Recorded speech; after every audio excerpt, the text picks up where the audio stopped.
bring me back to a game, if you remember, where Aaron Boone made a managerial move that won them a baseball game.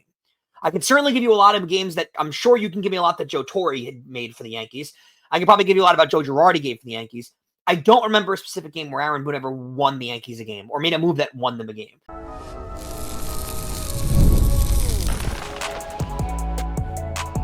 You are Locked On Yankees, your daily New York Yankees podcast.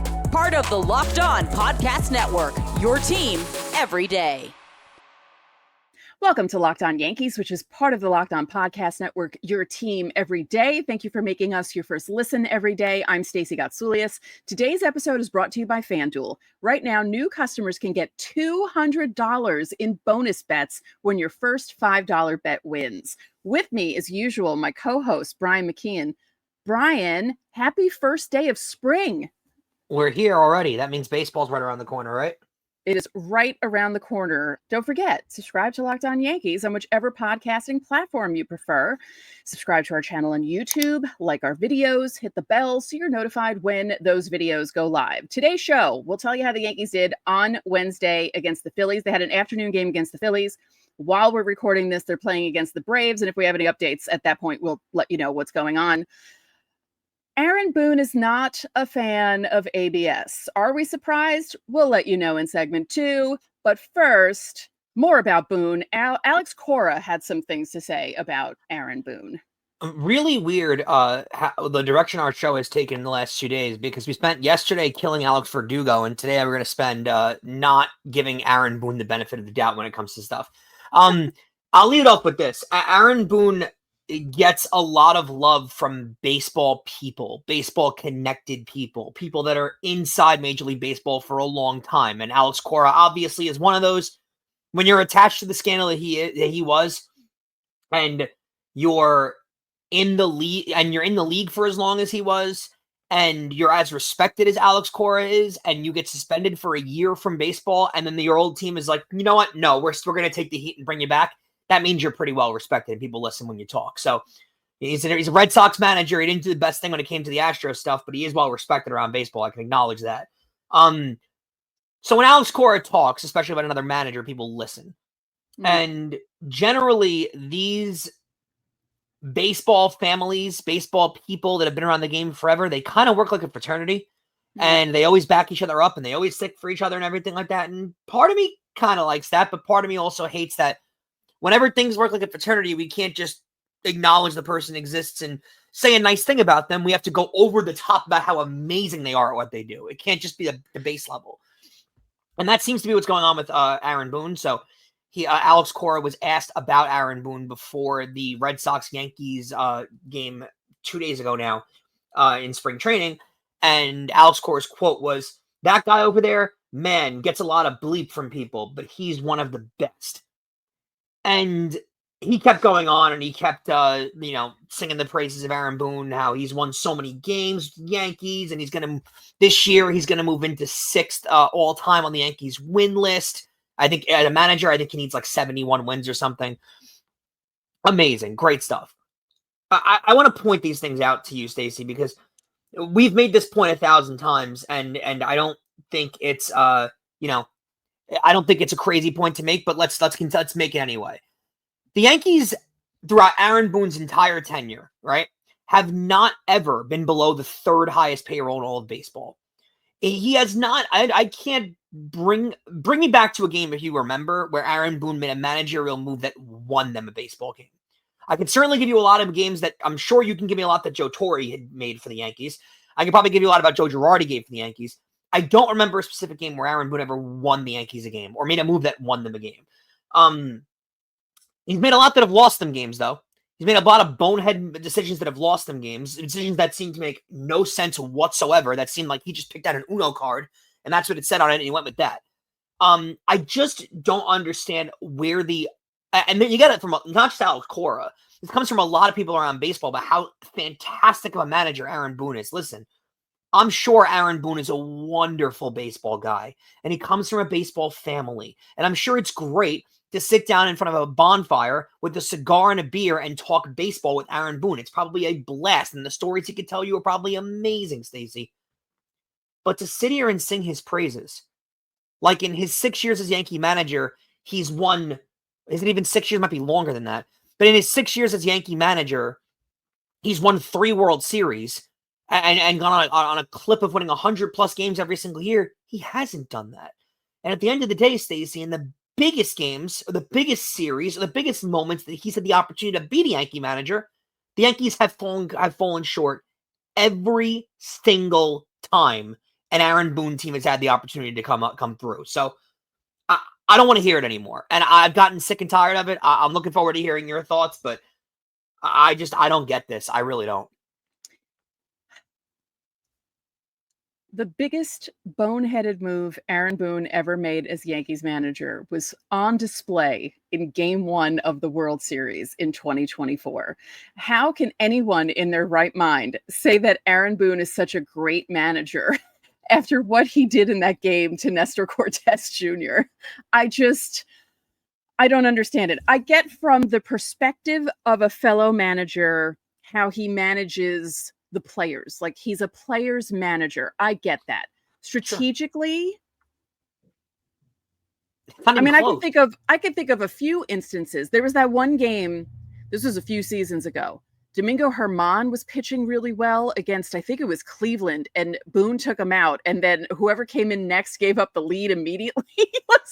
And they even showed Domingo Germán's face in the dugout. Like, did that just really happen? Because he was like on a roll and he could have kept him in the game, and he didn't. Like, there are so many instances of Aaron Boone making the wrong move, either leaving someone in too long, taking someone out too soon, bringing the wrong guy in, sort of thing. I was at a game one year. It was my first game after COVID, so it was 2021 against the Angels.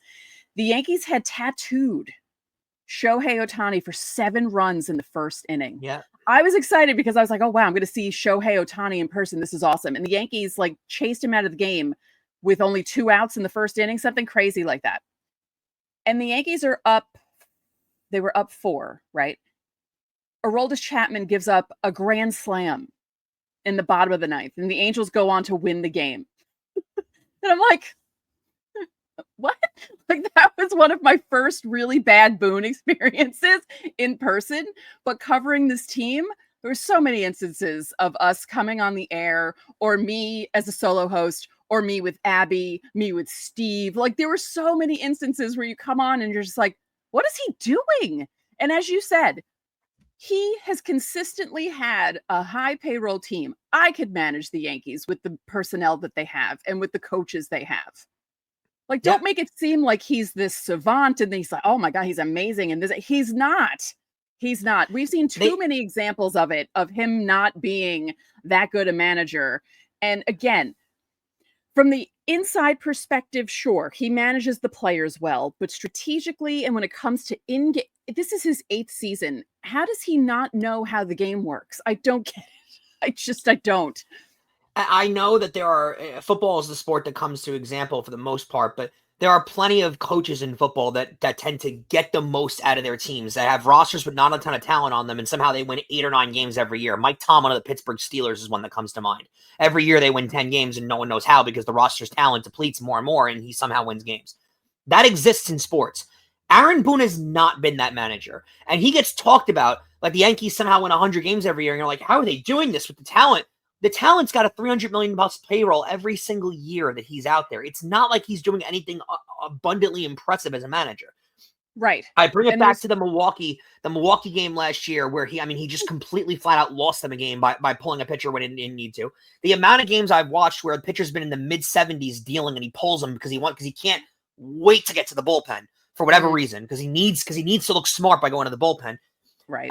The Game 1 of the World Series, where, let's be honest, I don't think the Yankees are winning that World Series anyway. The Dodgers are just a better team, but you certainly start yourselves off going back to New York tied 1-1 with a lot better feeling about yourself than going back down 2-0. That's for damn sure. And I know that the Yankees claim that, their decisions are analytical and there's a binder and they make all the decisions. They say publicly every single time, and Aaron Boone swears publicly every single time, that when it comes to analytical decisions, Aaron Boone has the final say on on-field decisions. They've claimed it 1,000 times. They've been asked 1,000 times.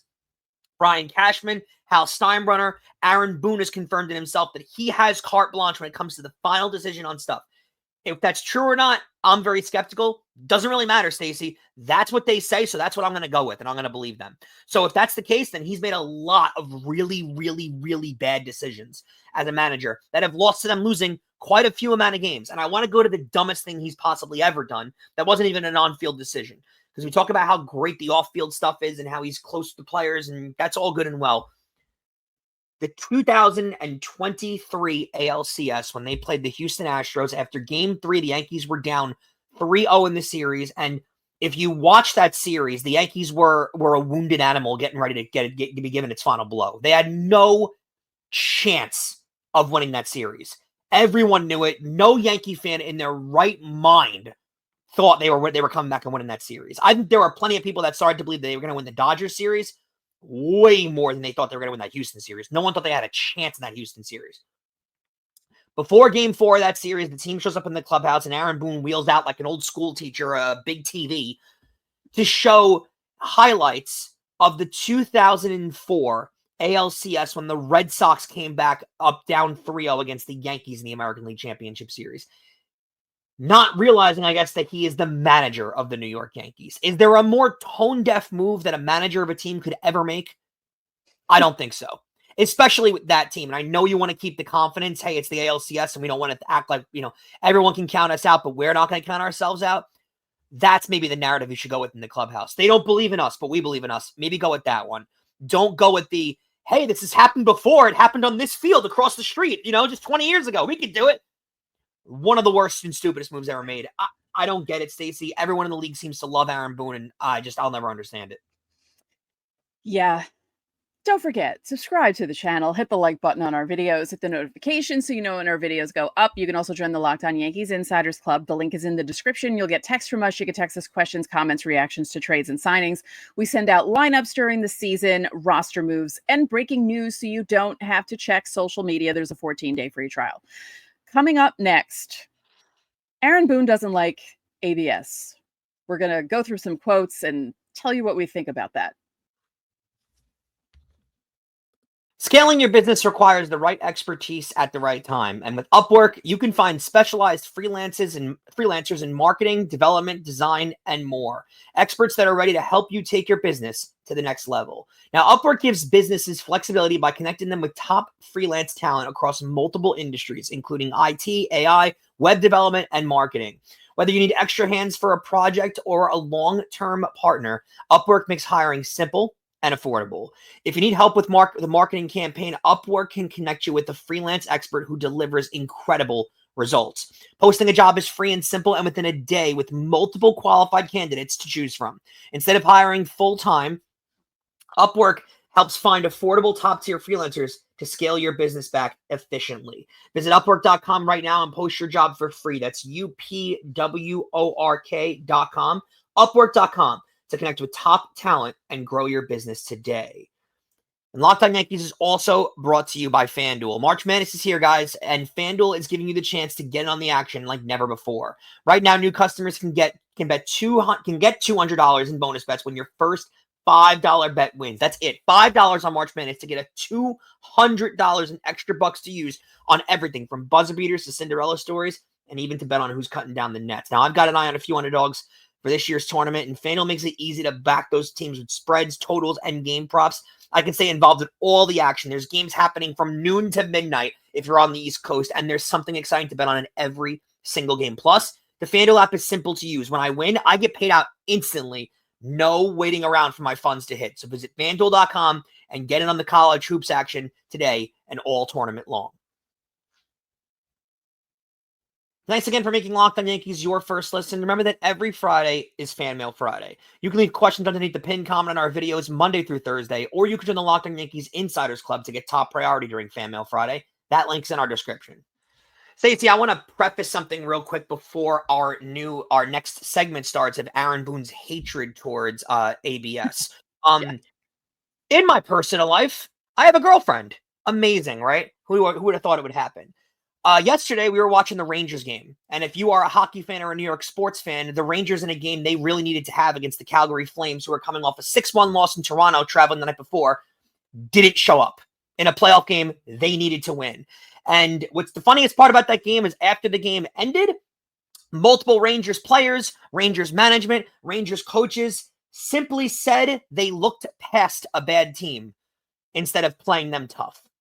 Something that I feel like Aaron Boone might have said at times. And I had to play it cool as much as I could at my girlfriend's house and act like, nope, everything's fine. I feel wonderful the rest of the night when my team probably just squandered away their playoff chances of getting into the postseason. Something that Aaron Boone hasn't been able to do when it helps them miss the playoffs, but he's helped them lose a World Series before. And I'm just grateful to the world that I wasn't dating her when the Yankees lost game 1 of last year's World Series. Now, Stacey, when it comes to ABS, it bothers me there's the tie-in here is because it bothered me that the Rangers coach came out publicly stating the team looked past another team. Who's fault? Yeah, like why would you say that? Why would you admit that? Yeah. You're the reason. If they're not prepared for a game, you're the one who affects that kind of stuff. That's one of the only things you can affect personally on every day. And he admitted it publicly. Aaron Boone coming forward before, by the way, he's been extended past the year of 2026 when ABS will likely inevitably be added to Major League Baseball. Stacey, explain to me why Aaron Boone would come forward and tell us that he hates ABS.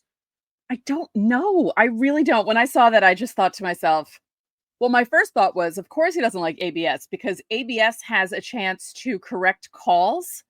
So he won't have the opportunity to yell at the umps as much anymore because if his player wins a challenge and the call gets overturned the right way, he's not going to have anything to yell about, right? Which is great. I mean, if that's what he thinks he brings to the game as a manager, then No, he's got to figure out some other stuff. I think it's something happened during the Red Sox game. He was saying that he doesn't like frivolous challenges, but I don't think they're frivolous. If a player thinks that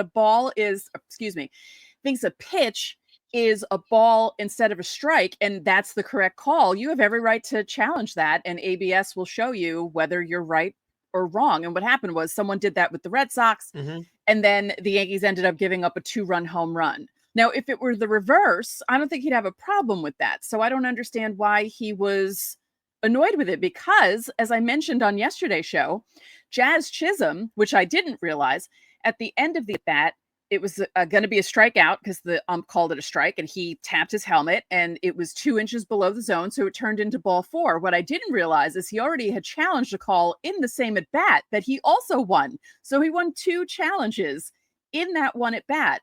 And I don't understand why you're railing against a system, as you said, is not even going to be there this coming season. They're just testing it out, although it'll be there eventually. I love it. I think it's great. I mean, if the guys, imagine how good Juan Soto is going to be with the ABS system because he always knows if anything's a ball or a strike. Like he's going to be on base all the time. So it's going to be like, I think it's actually going to be really interesting to see. I'm sure the umps aren't going to like it, but I don't understand why you're coming out and railing against it like this. Like, I do not like this. That was the quote. I do not like this. Another player who is fantastic with the strike zone that apparently also doesn't like it is Aaron Judge. Aaron Boone kind of threw him under the bus, saying that Aaron Judge doesn't like it because no one knew Aaron Judge didn't like this, and Aaron Boone kind of like, Judge will stick up for me here, saying that Judge isn't comfortable with it, which I find weird why Judge wouldn't like it, because if there's a player in the league who gets screwed over by bad calls more, I don't think there's anyone more than Aaron Judge, right? I mean, when it comes to balls that are below the strike zone, that are above the strike zone, outside, inside of the plate, I mean, he gets killed on specifically low in the zone. Specifically when below the knees. He gets killed all the time with those calls, so you'd think that Judge would love that, but regardless of the fact, Judge hasn't been using it a lot in spring training because it's not implemented in baseball yet. There's no reason to practice with it because it's not going to be a part of your game. So he's going to wait for next offseason to work on it, and that's totally fine. Jazz Chisholm is experimenting with it, and he likes it. That's totally fine. Why offer these comments? That's my thing. It's like, you've seen so many managers, GMs, you name it, that are so savvy with the media.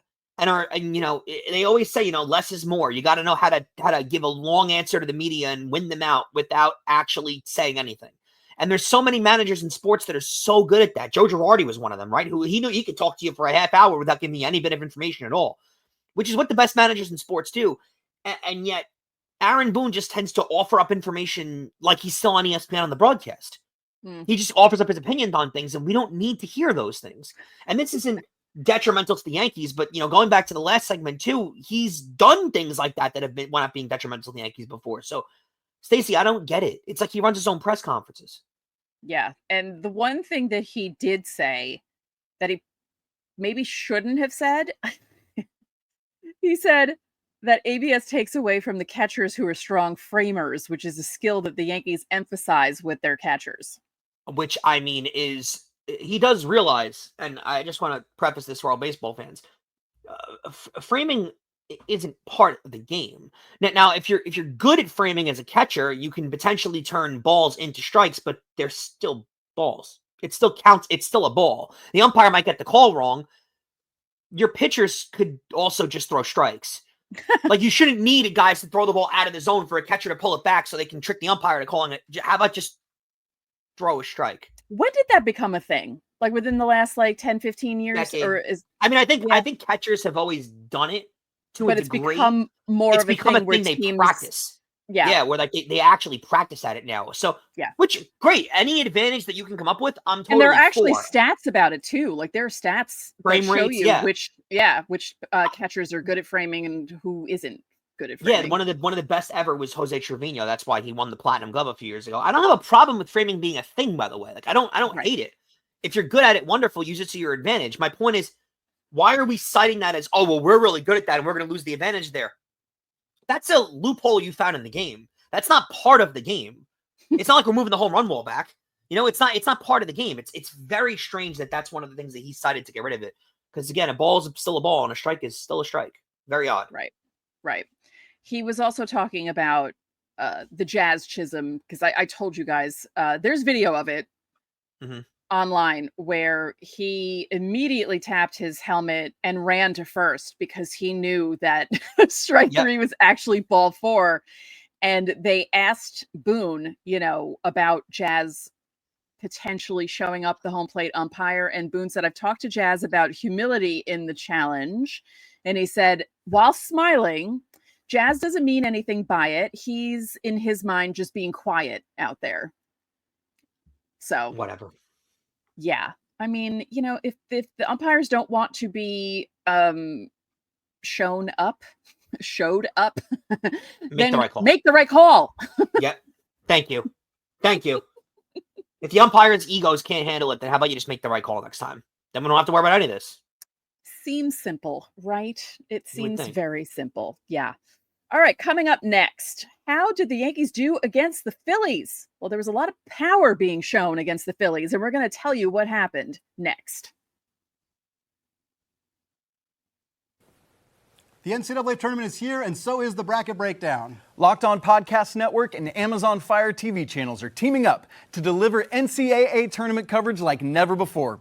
Watch studio shows featuring former players and Locked On's local experts as they guide you through every upset, buzzer beater, and bracket matchup. Stream it all for free on Amazon Fire TV channel. Search Bracket Breakdown to see it all for free. It's your team every day.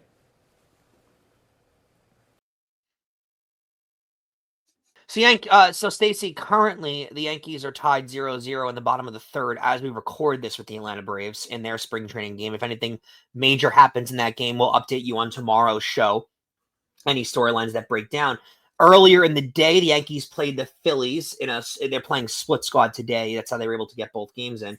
I want to mention how incredible the bats were today, but not even the home run bats. You can inform us on the home runs. I want to let everyone know about Jasson Dominguez, who about 4 weeks ago was suggested to start the year in AAA. Remember, we had some fans doing that.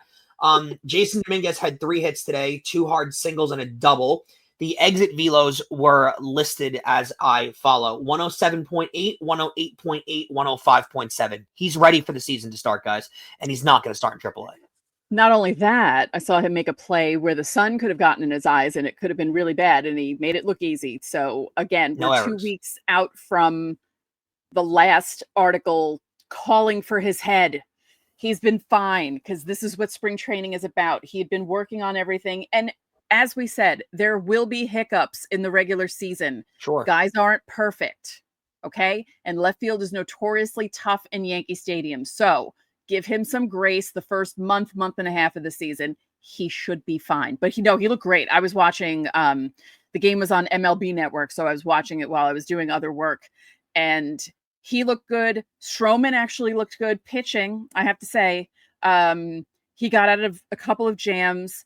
He made Kyle Schwarber look silly in the first inning. He made Trey Turner look silly in the first inning. Like, his pitches were looking good. And it wasn't like he was striking out random Phillies dudes. He was striking out the guys that you're going to see him pitch against in the regular season. So that made me feel pretty good, because there was one jam he got into where I thought, here's where it blows up, and he got out of it.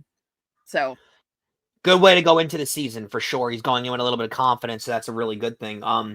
Again, guys are starting to round into form now, and I think that's a big deal for how guys are looking. Like, you're seeing guys that are starting to look a little more comfortable playing out there. One that needs to be mentioned too, Cody Bellinger, how good he has been this spring. And again, I don't want to put too much on it, because you've seen plenty of guys in the past have amazing spring trainings and then have a terrible starts to the season. And then the reversals truly exist too. So, but Cody Bellinger has had an incredible spring training. He's still hitting over 400 now. So that's going to be a really insane thing to watch too, is to see how he breaks out into the season. Yeah. He had a home run. And Ben Rice, also still hitting for power. There's no way he's not with the team. They're going to find a spot for him. Yeah, he's been that good. Honestly, he was I'd say a bubble guy entering the spring, and I think he's played his way onto the roster. I really do. Yeah. So good for him. Yeah, it's good to see. And the fact that he can play two positions, you can insert him as DH if you want to.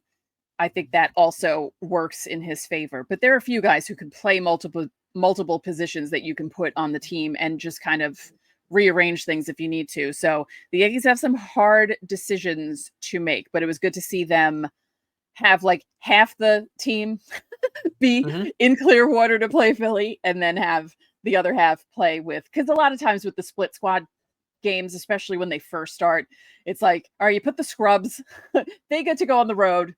They'll go to Clearwater. They'll go to like Port Charlotte to play the Rays, and then you see the regular guys at Steinbrenner Field. So it was good to see Bellinger there. But yeah, every time I see him, he gets a hit. I feel like if he makes an out, it's like, well, what do you do? Why are you making an out? You don't make outs. What's happening here? Yeah. He's been that good. So it's going to be interesting to see how the season starts off when they play Milwaukee in 2 weeks, to see how Bellinger looks in those games. Also, speaking of Milwaukee, some crazy news that came out about Devin Williams that he offered everybody. He revealed that after a game, he doesn't wash his undershirt unless he's given up a run. So every game, and Devin Williams, as you guys know, is pretty dominant reliever. So there's a lot of games that he's not washing his undershirt.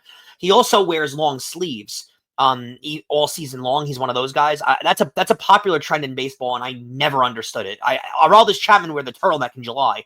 I don't get why these guys do that, but Devin Williams apparently in 2021 went 29 consecutive innings without getting up a run. So he said that shirt began to stink a little bit. I can imagine it did, but I guess that's a superstition that he rides with. A lot of these guys have crazy superstitions. That's a wild one, though. I mean, okay, so at least it's the undershirt and not underwear. And at True. least they're not sharing a golden thong like they did in the Jasson Giambi days. Yeah. Derek Jeter possessed it apparently. He wore it to get out of his bad spell. Yeah. Yeah, he, it took him a while to get in on that. And then he was like, you know what? I might as well try. And it worked. The golden thong did work. I'm surprised it's not in the Hall of Fame or the Louvre or something, just to, commemorate that year. Yeah, that's, when that story came out, I was like, what? And then, because you can't help but picture. I mean, you can't. It's a natural thing. And you're just like, wait, what? Are they all sharing it? But they wore it over stuff. They weren't actually sharing it. Oh, yeah, that makes it so much better. Yeah, that makes it so much better. But no, I mean, he was wearing it over bike shorts. Like, he wasn't wearing it. You know what I mean? Like, they weren't really sharing it. It's still gross and weird. It still makes no sense. It is weird. Like, why on earth would what would possess Jasson Giambi to think, what's going to help me break out of this slump? A gold lame thong. To his credit, it did work. I want to get him on the show and ask him. I need to. It's 20 years later. I need to find this out, because good luck in touching him. Yeah, I know. He's out in Vegas, isn't he? Where Yeah, he's where coaching a little league baseball team apparently. yeah, where gold lame thongs are the norm, and True. it Good would point. fit right in. Yeah, Good point. yeah. Oh boy, but yeah, at least it's an undershirt. And hey, you know what? Let's hope he goes more than 29 innings without giving up a run. It might smell funky, but it might be Who good for the cares? Yankees. Yeah, I'll deal with some smells for the Yankees to go that long without giving up a run in the ninth inning. yeah, yeah. I'm just picturing it. That's because, like Disgusting. you said, I don't understand the long sleeve in summer Ever. thing either. Ever. I never. Aroldis Chapman and Aroldis Chapman. I don't think I have to. I'm breaking any news by saying this. Was always dripping buckets on the mound. I mean, he sweat Before he so even started, much. but before he even started throwing pitches, he was sweating. Like he'd walk out to the mound and he was already sweating, and you're like, But not. He was not. He was not just sweating though. He was drenched in like dripping sweat, like he Yeah. just came out of a sauna. I never understood that. But he would wear the turtleneck all the time, and it was just, what are we doing? I never understood it ever. Yeah, but baseball players, obviously, we Have all their know thing. they have very weird superstitions, and whatever works. It's worked Seems for to- Devin Williams, so I'm not going to go that crazy about it. Yeah, but let's bring back the thong just for. Sure, I'm kidding. I'm down. I mean, listen, Hey, in the age of Instagram and cell phones, I don't know if these guys would appreciate it that much because a picture of that thing would definitely get out. Oh, you know what? That's a good point. Those guys are lucky. Derek Jeter's lucky. A lot of guys are lucky that they played in the era before social media. I always say it about myself. I went to school before social media. Most of my 20s were before any like Twitters or anything came around. So Gen X is like, phew, thank goodness we did not have that when we were at Derek Jeter counts as blessings. Yeah, definitely. Thank you for making Locked On Yankees your first listen today. For your second listen, check out the Locked On Fantasy Baseball podcast with hosts Dominic Martino and Matthew Ane. MLB Fantasy Draft season is here. Be the most informed fan and set yourself up for a league win. You can find Locked On Fantasy Baseball on YouTube or wherever you listen to your podcasts. So that'll do it for this edition of Locked On Yankees. I'm Stacey Gotsoulias. And I'm Brian McKeon. We'll catch you guys tomorrow.